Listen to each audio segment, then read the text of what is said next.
introduce Linda Ordway. I have known Linda. We were just catching up for about 7 years. She's a phenomenal person, an incredibly knowledgeable nurse practitioner, and she's just a great person. But she's the acute care nurse practitioner at Tufts Medical Center, and she's worked in the advanced heart failure program for over 20 years. Her passion is caring for patients with heart failure while in the hospital setting, who are critically ill and just learning about their heart failure illness or the progression of their illness to requiring advanced therapies. She was instrumental in developing the Cardiomyopathy Center at Tufts with the goal of providing the most expert care, education, and support of patients and caregivers with advanced heart failure. She served on the board of directors of the American Association of Heart Failure Nurses, providing leadership and education to heart failure nurses nationally. Linda, welcome, and thank you very much. It's all yours. Thanks so much for that introduction, Hamid, and welcome everyone. As Hamid mentioned, the webinar for tonight is Heart Failure, the Basics, and I am very pleased and honored to introduce our speaker, Dr. Yang. Before that, I just want to again give a reminder, the presentation will be about half an hour, and there's going to be plenty of time for question and answers. So please enter that any questions or comments that you have, and I will be taking those at the end of the talk, and Dr. Yang will be available for the questions. So without further ado, let me tell you a little bit about Dr. Yang. He grew up in Maryland and attended Johns Hopkins University, where he majored in biomedical engineering. He then went on to complete his medical training at Zucker School of Medicine at Hofstra University, Vanderbilt University, and Washington University in St. Louis before recently joining Mass General Hospital as a faculty in the Advanced Heart Failure and Transplant Division. Dr. Yang is passionate about improving care for patients with heart failure, including those who underwent implantation of a heart pump or had a heart transplant. In his spare time, Dr. Yang enjoys outdoors, is a big Baltimore Ravens fan, and look forward to exploring Boston and the surrounding area. Without further ado, Dr. Yang. All right, thank you, Linda, for the extremely kind introduction, and thank you to the Hart Brothers for allowing me, giving me the privilege of speaking to everybody. And I will share screen right now.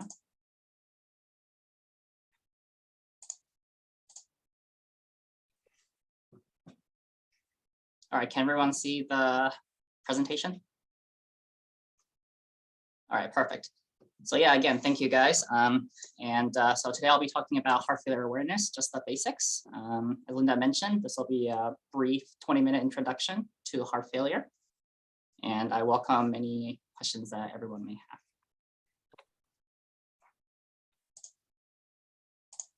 So I have no disclosures. So today my goal is to kind of talk broadly as to what exactly is heart failure, what are the different types and causes of heart failure, what are signs and symptoms that you should be looking for, when should you seek medical attention, and then generally, what are the different treatments for heart failure that we have currently available. So to start talking about heart failure, we do need to review how the normal heart functions. So basically, our heart is a complicated pump, and the right side of the heart pumps blood to the lungs to pick up oxygen, and the left side of our heart pumps blood to the rest of our body. With each beat, our heart normally pumps out about 55 to 70% of the blood, and we call that fraction the ejection fraction. And you're going to hear that term mentioned throughout the talk. And normally, in a minute, our heart pumps out about 1 gallon or more of blood. But for certain athletes, or when you're exercising and such, this number can increase to 4 or 5 gallons a minute or so. So heart failure, or you may hear it called congestive heart failure, or CHF, is a clinical syndrome where the pumping ability of our heart is impaired. So our heart is not able to pump out the amount of blood that is needed for our body to function. And this can happen in a variety of different ways, which I'll get to. Because our heart is not pumping properly, what happens is all the blood that we're supposed to go to our body gets backed up, and that manifests itself as extra fluid that patients accumulate in their bodies. Initially, our heart is able to adapt, and patients may have heart failure for many years and not have any symptoms. But over time, as the disease progresses, it can damage our other organs and overwhelm our body's ability to adapt. And that's when patients start having symptoms of extra fluid. And we call heart failure that has progressed to a certain stage advanced heart failure. And that is when the heart cannot meet the demands of the body. And that's usually a time where patients end up seeing doctors and cardiologists where they eventually get diagnosed with heart failure. So the natural history of heart failure you can see in this picture, but generally patients may feel really bad and they get diagnosed with heart failure on the left side of the screen. But with treatments, we can actually stabilize patients and they can feel pretty good and their heart function can actually recover. And this can happen for a very long period of time. I know some patients with heart failure who've had it for 25, 30 years, and they're out golfing, playing sports, and doing everything that they used to be able to do. But in a small subset of patients, despite medicines and treatment, their heart failure can progress, and moving towards the right, they can have multiple episodes of coming back to the hospital. And as you can see from these valleys, each time patients come to the hospital or they get sick, they never quite recover back to where they were before until it gets to the point where their heart failure progresses to advanced heart failure. So the goal of treatment and the goal of my specialty is actually to take care of patients on the left-hand side of the screen in the green box. Our goal is using a combination of medicines and other lifestyle changes to maintain patients in that area for as long as possible. And I'll get to how we do that later on in the presentation. So how common is it? So I want you guys to know that you are not alone if you have or know someone who have heart failure. So heart failure is extremely common. Over 6 million Americans have heart failure as of right now. And that number is projected to reach 8 million by the end of the decade. And about 200,000 to 300,000 patients have advanced heart failure as well. Heart failure is a very big driver of the increasing medical costs in this country, reaching over 30 billion each year. And importantly, heart failure is very concentrated in the region of our country we call the Bible Belt. Prior to Boston, I came from St. Louis, and you can see in Missouri, sits well within the Bible Belt. And I'll talk about why this is the case later on in the presentation as well. So earlier I mentioned that heart failure is a syndrome. It is not one particular disease. A lot of things can work together to cause heart failure. So the most common cause in the United States is coronary artery disease or blockages in your heart arteries. These blockages are the same things that causes heart attacks in certain patients. But when your heart doesn't get enough blood, the muscles can get weak over time, and that can cause heart failure. Other causes of heart failure include high blood pressure and diabetes or high sugars. Certain viruses and inflammation can cause it. Certain drugs can cause it. And these are not just illicit drugs, but certain chemotherapies that we use for cancer can cause heart failure. And there are a lot of other causes for heart failure as well. And generally, heart failure comes in two different types. Because of our heart is a muscle, and the issue with heart failure is the inability of the heart to pump blood, you can have heart failure when the muscles get weak. That's when the ejection fraction I mentioned earlier falls below 40%. However, on the other hand, even though your muscles may be strong, if your muscles become stiff and your heart becomes stiff and your ejection fraction is over 40%, you can still get heart failure and retain a lot of fluid. So we call that diastolic heart failure. So I mentioned earlier, the biggest thing that we look for when patients have heart failure are signs of fluid accumulation. And the fluid can accumulate in the lungs, in our body, in our legs. It could go everywhere. But some of the symptoms that patients may feel include feeling very short of breath, propping up your pillows, propping your head up at night, or sleeping in a recliner. They just feel a lot more comfortable because when they lay flat, all the fluid backs up into their lungs and they get very short of breath.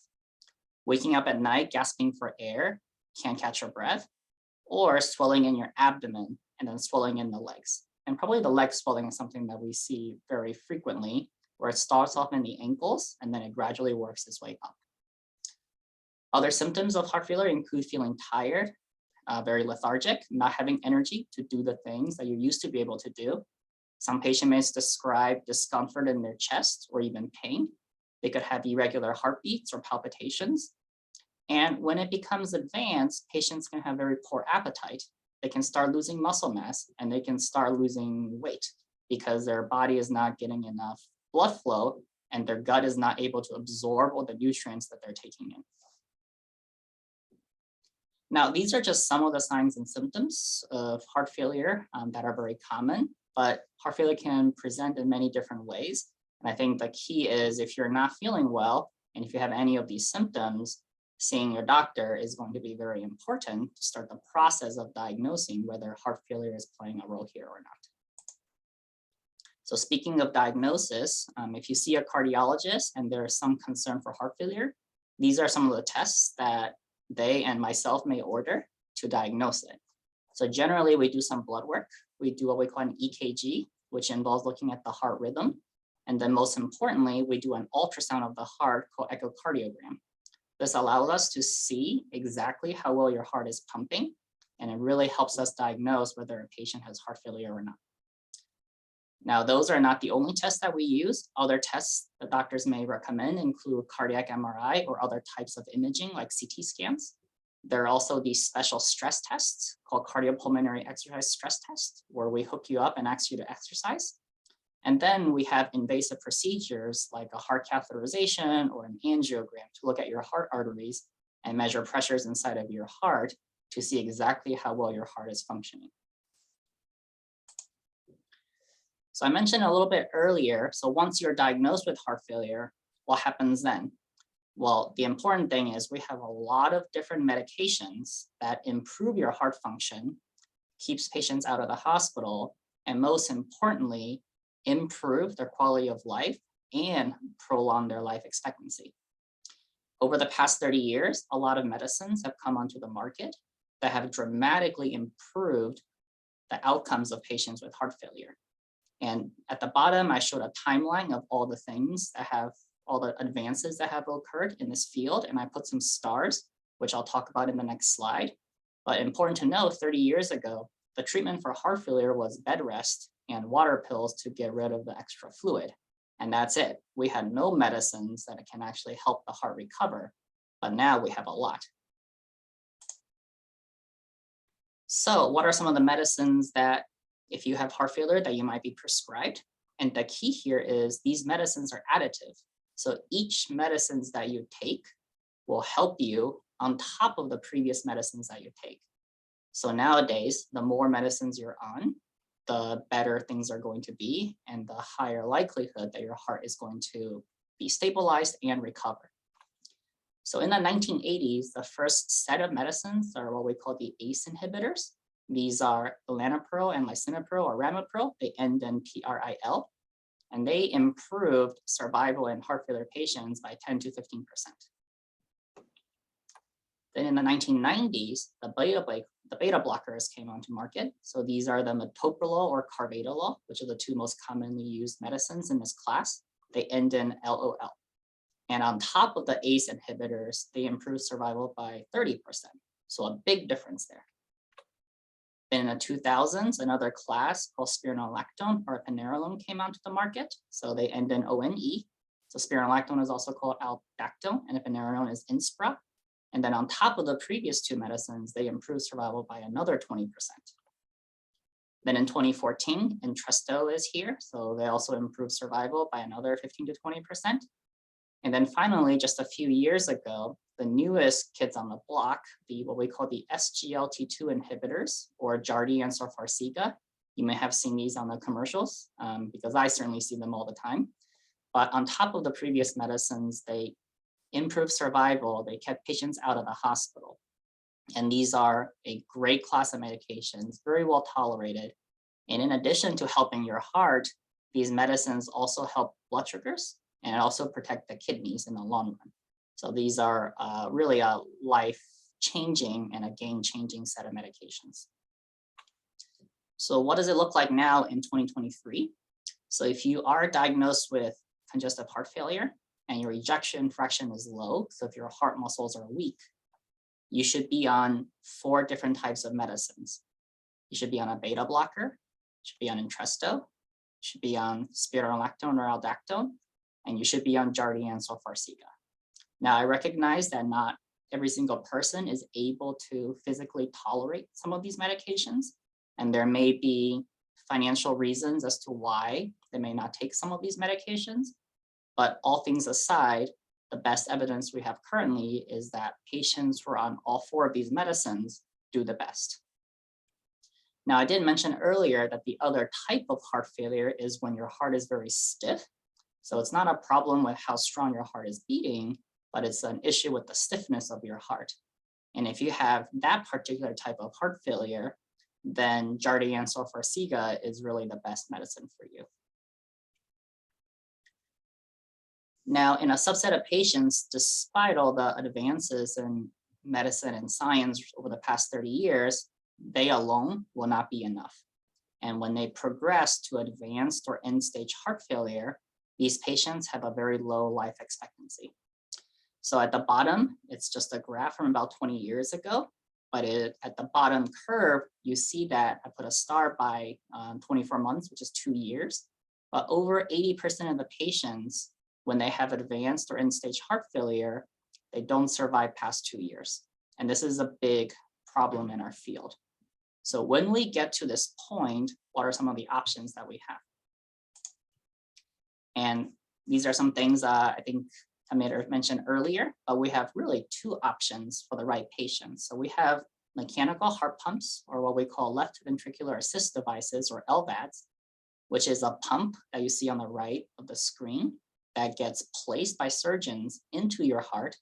It sucks the blood out of your heart and it pumps it back to the rest of your body. So because your heart is a pump and this mechanical pump does the work of the heart for you, patients can really feel a whole lot better once they get the pump implanted. And of course, the other option that we always have is a heart transplantation, where we take a healthy donor heart and then do surgery and transplant the heart into a patient. At the bottom are just some graphs showing how patients do after an LVAD or a heart transplant. So on the left, if you recall, when patients have advanced heart failure, about 80% of them don't make it past 2 years. Well, after a heart transplant in the green curve, over 50% of patients survive for well more than 10 years. And in the pediatric population, they do even better. And then on the right with the LVAD, over 80% of patients survive beyond 3 years. So we're going from 20% survival at 2 years to 80% survival. So these 2 therapies are really life-changing options that we currently now have that we didn't used to have many years ago.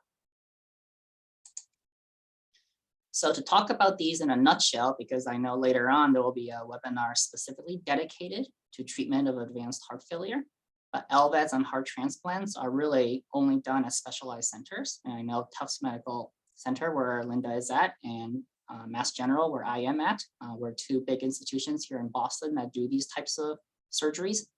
There's a lot of testing to see if a patient is the right person for these types of therapies. And that's important because these are major open heart surgery lasting anywhere from 4 to 8 hours, and it's about 3 to 6 months of recovery. And there are many potential complications that always come along with a big surgery like this. With that being said, like I mentioned earlier, LVADs and heart transplants are a life-changing and life-prolonging therapy, and many patients regain their quality of life that they otherwise would not have had. And again, even though an LVAD is a mechanical heart pump, I know patients who are golfing, who are doing anything that they would want to do otherwise. It's almost as if they recover to the point before they had significant heart failure. So these are very good options for the right person. Now, we'll do want to take the last bit of my presentation to talk a little bit about underserved populations in the field of heart failure.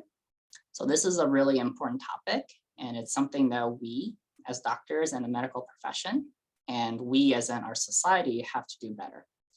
So if you remember from the CDC picture I showed earlier, a lot of heart failure is concentrated in the Bible Belt, or really in the middle of the country, in places like Texas and Arkansas and Missouri and Mississippi. And the reason is because those states have a high population of underserved patients. And there are a lot of biological differences, especially in African-American patients, that makes them much more likely to develop heart failure. And the reason is there's a higher incidence of obesity, high blood pressure, and high sugars in those particular patients. With that being said, though, there are also socioeconomic reasons as to why those patients develop a lot of heart failure. And that include financial differences and access and structural barriers to seeking care. It is much harder for these underserved populations to get to see a doctor. And of course, there is a lot of bias involved, even in the medical profession. And I do want to focus on that just to bring awareness to it. So from a lot of studies that is done by cardiologists, we actually know that African-American or Black patients, when they're in the emergency department and they're coming in with heart failure symptoms, they're much less likely to be admitted to a cardiology unit. And when you're in the hospital with a heart problem, when you see a cardiologist, things tend to be better. And then even in the intensive care unit, where patients are the sickest of the sick in the hospital, African-American patients with heart failure were much less likely to see a cardiologist. And again, that's something that we know helps patients. And finally, in patients with advanced heart failure, underserved populations were less likely to receive an LVAD or transplant. And as I mentioned earlier, those are life-changing and life-prolonging therapies. So there definitely is a need for us all to be aware of this, and there's a need for myself and my profession to do better. So in summary, heart failure is a clinical syndrome really characterized by fluid accumulation. It's not one particular disease. A lot of different things can cause heart failure. Think of heart failure as two types, one type with weak heart muscles, and then one type with a stiff heart. And the most common cause in the United States is blockages in your heart arteries or coronary artery disease. Some signs and symptoms of heart failure include anything to do with extra fluid.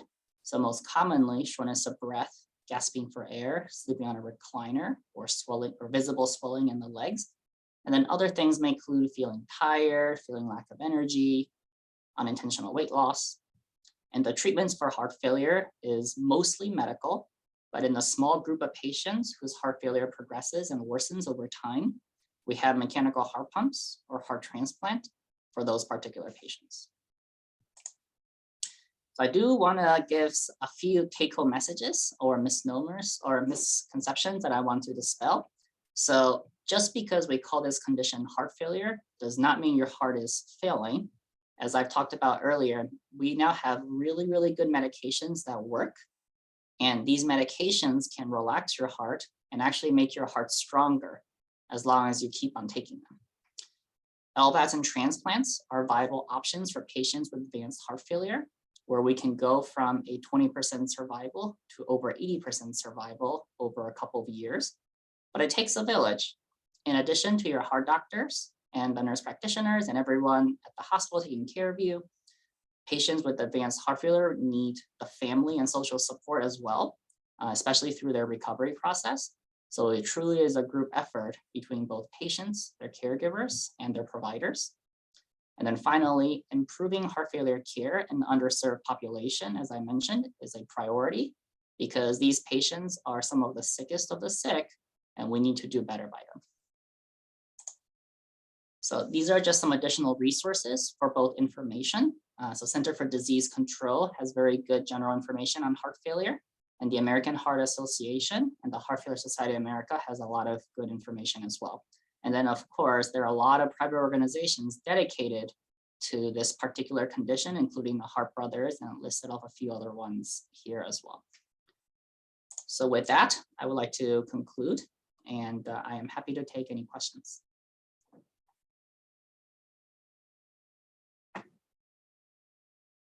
Thank you, Dr. Yang. That was fabulous, very informative. I'm not seeing any questions just yet from the audience. I don't know, Hamid, if you have seen any, but I guess one of the things that might be helpful is for you to kind of talk about, Dr. Yang, if you would, what are some of the options for patients who cannot afford it? You know, as you mentioned in the presentation, medications are really very important to managing the syndrome of heart failure and can really make patients better.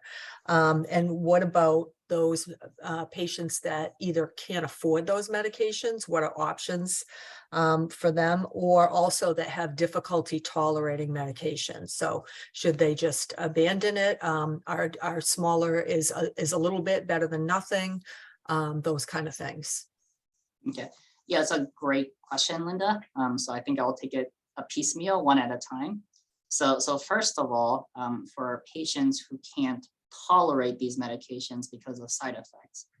So one, the things that we generally do would be we would try to lower the dose so that we can get by with the lowest dose possible that you can physically tolerate.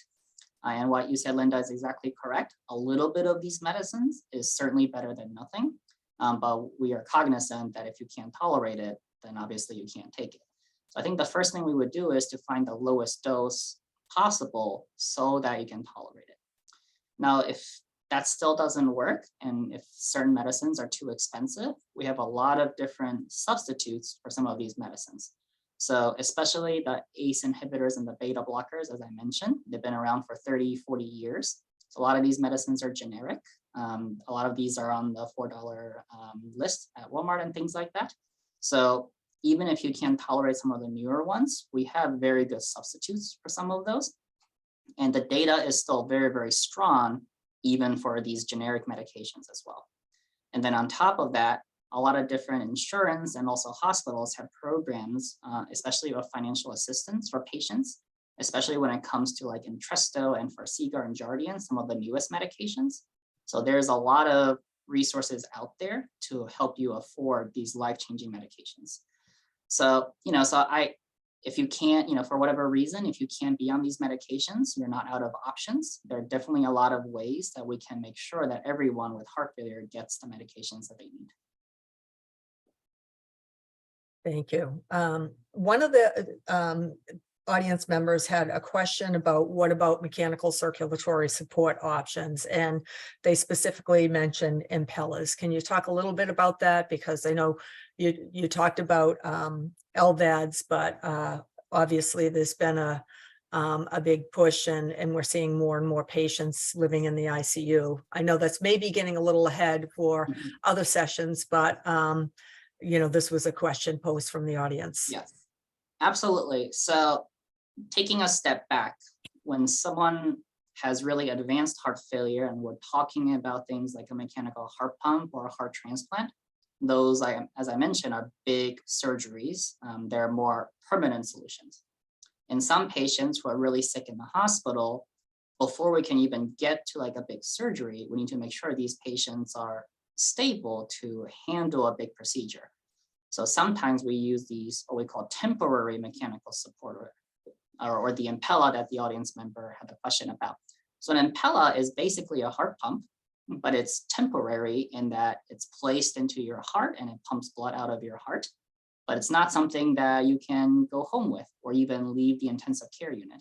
When you have one of those devices, you have to stay in the ICU, and a lot of monitoring needs to go into it. So I think the way to think about this problem is that think about the LVAD, specifically the permanent mechanical heart pump, as basically a more durable version of the Impella the patients can actually go home with and can actually have some semblance of quality of life.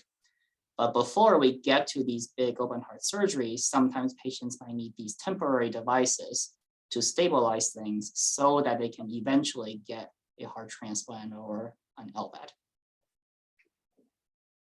Hamid, do you have a question? I do.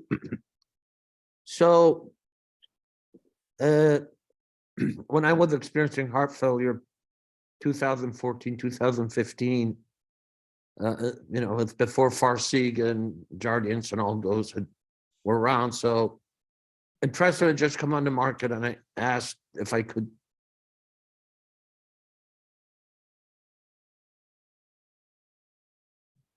I think it's freezing here. Yeah, I think we lost Hamid there. Hamid,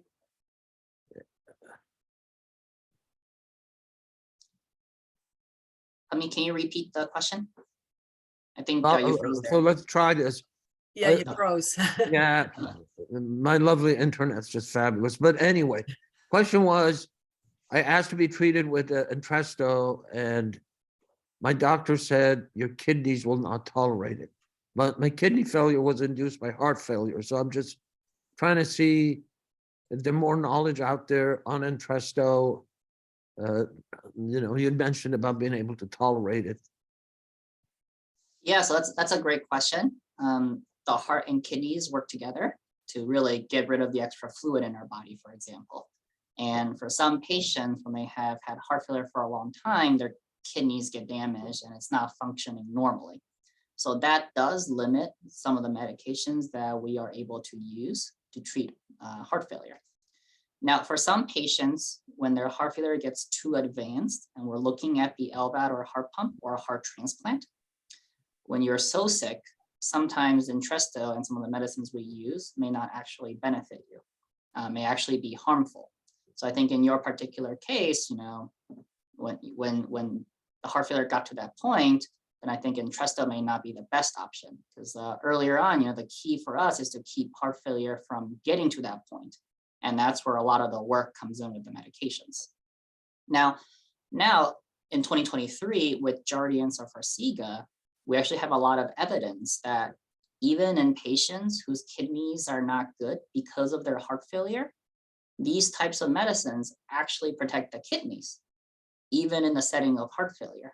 So not so much Entresto, but Jardiance and Farxiga, even with bad kidneys because of heart failure, these medicines help both the heart and the kidneys and prevent the kidneys from getting worse. And we have very good data regarding that. So, so again, back in 2014, we didn't really have that option, but now we actually have a type of medications that can protect the heart and the kidneys. So we really have come a very long way. Thank you. Thank you very much. We have a couple more questions from the audience. One is, what is the number one thing patients should avoid? Is sodium really the one thing, or is there one thing? Right. So just to kind of reframe this, or we're on the same page. So sodium is salt, and in our body, water follows salt. So if you take in and eat a lot of sodium, then you tend to hold on to a lot more fluid. And this problem is worse in patients whose heart is not functioning properly. So I hate to tell everyone with heart failure to not eat a nice meal, because salty meals are very good. No, so I don't think that in itself is the one thing that you have to avoid. I think everything in moderation is very important. So if you are diagnosed with heart failure, or you know someone who is, you have to be very cognizant that if the diet is really high in sodium, they have a much, much higher tendency to retain fluid. And when you retain fluid, you feel worse. And that's how patients end up back in the hospital. So I think that's, to answer that question directly, it's not the one thing to avoid, but it's something that you really need to be very mindful of. Now, in terms of what causes heart failure in the first place, like I mentioned, in this country, blockages in the heart arteries is the biggest reason for heart failure developing in the first place. So these blockages come from things like smoking, or longstanding high blood pressure, or high sugars, but all these take many, many years to develop. So I think the biggest thing that I can give in terms of things to avoid is, one, heart failure is not good. So we should all be trying to prevent ourselves and other patients from getting it in the first place. And the best thing that we can do as a country is to, decrease the rates of smoking in patients who are smokers, to manage their blood pressure very aggressively, to make sure that the blood pressure is controlled, to manage sugars if someone is diagnosed with diabetes, Those are preventative things that we can do to prevent heart failure from happening in the first place. So I think those are some of the things that we should really focus on, because really heart failure is becoming a public health crisis, especially in certain regions of the country, the Bible Belt, like I mentioned. And that's where we're going to make the biggest difference, is to prevent it from happening in the first place. Thank you. Next question is there any correlation between heart failure and ventricular tachycardia? In the case of VT, the usual therapy would be to implant a device. This is an electrical problem for sure, but can you discuss the correlation, if any? Yeah, so that's a great question. Now, I mentioned the heart is the pump. I will say it is a very complicated pump. So there's the plumbing, which is the arteries to the heart. There's the pump itself, which is what we talk about, the heart failure. But the heart, our heartbeat is controlled by electricity. So there's an electrical component as well. So the direct answer to the question is yes. When patients have heart failure, they're much more likely to have what we call arrhythmias, or disturbances in the heart rhythm. So these are things like slow heartbeats or really fast heartbeats, or patients may feel palpitations. And some of these palpitations and some of these electrical disturbances can be life-threatening. So VT, or ventricular tachycardia, is a fast heart rhythm coming from the bottom part of the heart. These are also the same type of arrhythmias that causes sudden cardiac death. So I'm sure that we've seen in the sports, Damar Hamlin recently, and then Christian Eriksen, who's a soccer player in Europe, they collapsed on the field and they had these arrhythmias and they had to undergo CPR and things like that to revive their hearts. So yes, in patients with heart failure, those things tend to happen a lot more frequently. So for patients who have very weak heart muscles and they're on good medicines, we actually recommend a defibrillator as a backup, just in case their heart goes into these fast arrhythmias, and the defibrillator is there to shock them out of it. We have a lot of good evidence and data that defibrillators save lives. And, again, more recently, we've had some high profile examples, in the sports world. But yes, patients with heart failure do have a lot more arrhythmias. And those devices like defibrillators, we do recommend them in certain patients because they are life-saving. Thank you. Next question has to do with ages of people who get heart failure. And the question is it common for a 32-year-old to get heart failure? Wow, so I'm not gonna give away my age, but I would say it's not common for a 32-year-old to have heart failure, but we do see it a lot. And I'm sure, Linda, you see that as well. Because of the causes of heart failure, again, it's most commonly in patients with blockages in their heart arteries. We do see heart failure more commonly in the older population because of all the time and really the lifetime risk of, like high blood pressure or high sugars or things like that. These are not things that happen, in like a day or a week. Generally, these take time to develop. So it is something that we see more commonly in older patients, but some causes of heart failure runs in families. There are a lot of genetic conditions that causes heart failure at a very young age. And then, like I mentioned, drugs can cause heart failure. So things like, people who've had cancer, who've undergone chemotherapy before, they may develop heart failure at a much, much younger age. So no, I hope I don't see a lot of 32-year-olds with heart failure, but it is something that does happen. And in those particular patients, it's extra important to figure out why they develop heart failure in the first place, because it may not affect not just them, but also their families as well. But it is something that we do see. Thank you. The next question has to do with this question of why there are so many patients that get misdiagnosed with heart failure, or have heart failure and get misdiagnosed as having something else. I know we see that a lot. I can say in a general sense, sometimes women a lot of times are misdiagnosed, and young people, I think, are misdiagnosed many times. Can you comment on that? Yeah.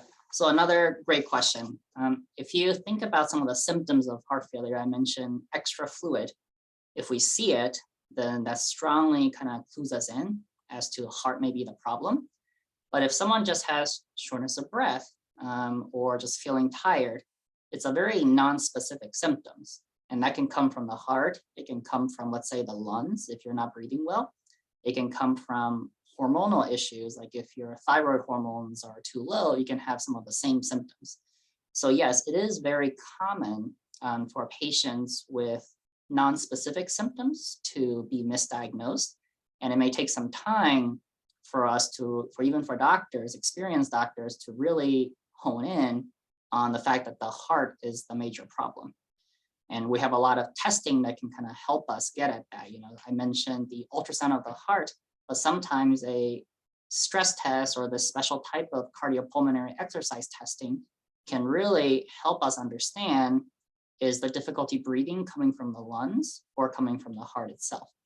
So, you know, the other thing that we see commonly is patients can have abdominal pain. So belly pain, especially around where their liver and gallbladder is. And it's very common for heart failure to be diagnosed as gallstones. And the reason is when you have fluid accumulating in the belly, it puts pressure on all the organs. And you have a lot of belly pain. But when you have belly pain, the first thing you think of is certainly not the heart. So we see that frequently misdiagnosed as well. So the reason is not, you know, because we're not doing our due diligence, but the reason is because some symptoms make us really think about something else. And it may take a little bit of time for us to really figure out the heart is the problem.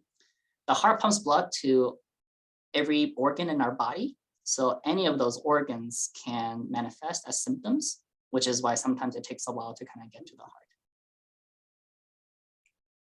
And the next question has to do with at what point milrinone is used as the main medication for heart failure. Yeah, so I skipped over that part, but I think someone might hit on it in one of the upcoming webinars, so I highly recommend that. So, you know, we have these medications I talked about, so they're all pills. Then we have an LVAD or a mechanical heart pump and a heart transplant. So in between the pills and some of the open heart surgeries, there are these continuous IV medicines that are basically rocket fuel for the heart. So milrinone is a medicine that makes your heart squeeze stronger.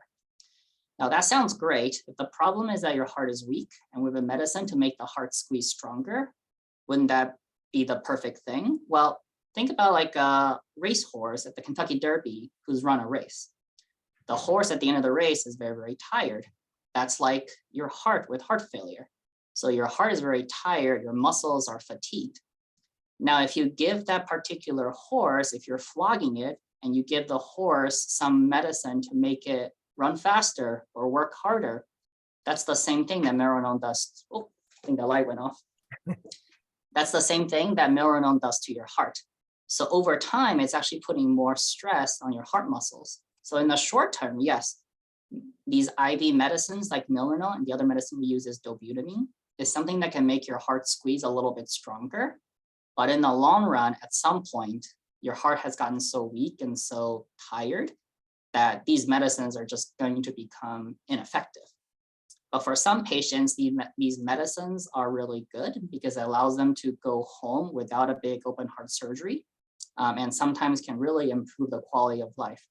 But for the long term, these medicines don't do as well as an LVAD or a heart transplant. And one of the graphs I showed earlier from 20 years ago, they were comparing these types of medicine like milrinone versus getting a mechanical heart pump, which is many, many generations ago. And from the curves, that's the group that had 80% mortality at 2 years. So even with these IV medicines, most patients don't live past 2 years. But with the heart pump, they lived much, much longer. So these are good temporary medicines, and sometimes we don't have a choice but to use them, but they're not good long-term solutions. Thank you, Dr. Ben. Another question has to do with genetics and heart failure. And the question is, how much heart failure is genetic versus the other causes of heart failure in the total heart failure population? And what can we do to promote better education on the subject? And where would you begin with that? Yeah, so that's a great question. Again, it's a loaded question as well. No one can tell you the exact answers, like percentage between genetics and the environment. I will say that because the most common cause of heart failure in the US is because of these blockages in the heart arteries, there's certainly a genetic component, but there are also a lot of environmental things that really go into it as well. So I don't know the exact breakdown, But the one thing about education and awareness of all that is if there's a very strong family history of congestive heart failure, especially at a very young age, so patients in their 20s, 30s, 40s, if you have that, then definitely seek out care, especially at some of the more specialized centers where we have a lot of experience with it and places where we offer genetic testing. So those are important things. The genetic testing, I recommend at experienced centers, like for example, at Tufts or MGH, because you get a lot of information when we go into the world of genetic testing. And it's important to have the people who are experienced and knowledgeable to kind of sift through it all and really interpret the testing the right way. So in terms of creating awareness and education opportunities, again, I think it's, if there's any concern for something genetic, definitely seek medical attention, and also try to seek medical attention at a center that specializes in some of these genetic conditions. Thank you, Dr. Yang. It looks like we have about 2 minutes and there's a couple more questions here. The next question is, given your experience in the Bible Belt, what types of solutions are being discussed to help solve these access to healthcare issues? And, what has your experience been in the Midwest versus the Boston region, which I know you're just recently here in Boston, but maybe talk about your experiences where you've been so far. Yeah, absolutely. So before St. Louis, I was in Nashville as well, which also falls into the Bible Belt region. So I've got a lot of experience, in the Southeast and the Midwest in the States. And we definitely see a lot of heart failure in those particular states. I think the key thing is what we call primary prevention, or strategies to prevent heart failure from developing in the first place. So it starts with things like education, is to teach our patient population that we serve, what are things that we can do that leads to a healthier lifestyle that can avoid high blood pressure and high sugars and things like that. There's a lot of outreach that's going on. So the hospitals I worked at previously have had programs where we go out into the underserved community and meet patients where they live, understand some of the barriers and difficulties that they face, and try to address those things. And then, of course, there are a lot of things that are embedded in the healthcare system. So we mentioned access to care and some of the underserved population not having access to care because of financial reasons, because of transportation. These are things that, I'm not going to lie to you, one doctor or maybe even one hospital can't solve all on our own. And it requires buy-in from everybody in society. So it requires both us doctors, requires the patients, requires the hospital administration, requires politicians. We all have to work on some of these problems together. So we have had some of that stuff, even in the places where I've worked. There's a lot of advocacy coming from doctors and hospitals to try to deliver our care to some of these regions where it's very difficult. Now, I will just mention one thing. I talked a lot about some of the underrepresented minorities in my presentation, and we definitely have a high population of that in the Midwest and the South.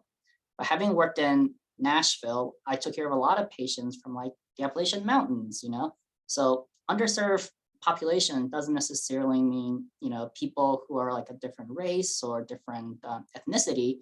It could just mean that they are so far, they live in a very remote area that just don't have close enough access to good medical care. So, these outreach programs, these satellite clinics, for example, that I was a part of, those are things that we are actively doing to bring the care to some of the more inaccessible communities. Well, Dr. Yang, I want to thank you. And I know all of our attendees want to thank you for your fabulous presentation. The last comment was somewhat of a question, but on a lighter note, how can we convert you from a Ravens fan to a Patriots fan? I'm going to turn it back over to Hamid. Again, it's been a pleasure working with you and getting to know you. Thank you so much. So thank you both. This was a phenomenal program. On behalf of Heart Brothers, Patrick Sullivan, who saw some of his comments, we're just grateful that you both came here and did a phenomenal job. This program was recorded. Hopefully I'll figure out how to retrieve it from the cloud and we'll put it on our website and it will be available. Please refer your patients or anybody. I think if I had had this webinar or this education probably 8 years ago, 9 years ago, maybe even 10 years ago, it would have done wonder for how I went about conducting my life and how I went about taking care of myself. So that was phenomenal. Just can't say thank you enough. Sometimes words just aren't there. So, and Linda, you just do a phenomenal job. Thank you. Well, thank you. Well, right back at you, the Heart Brothers organization, you know, what you do for other patients and giving back and helping people go through the things that you went through. And there's nothing like an experience, going through an experience yourself to know what it's like, and that helps other patients immensely what you do. So I'm honored as always to be a part of this. Thank you. Thank you. Yeah, absolutely. Thanks for giving me the opportunity to speak. And those are all really good questions. But it's been an honor and a privilege for me to be here tonight. Welcome to Boston. And I will always be a Ravens fan. My family's been near Baltimore for 25 years. So But hopefully, you- hopefully we sign Lamar Jackson and we'll continue on our current good run. But you'll be okay if we send you like some Patriots ball caps as gifts. I will not comment further on the Patriots. Where I'm from, Patriots are almost like the Yankees. You know, they're the Yeah. evil empire. But Tom Brady is gone, so maybe not. So, but Okay. I will remain. Go Ravens. All right, go right. Good for you. We won't hold it against you. We won't hold it against you. Thank you. All right, with that, I'll end the session and see you guys, hopefully the patients next month.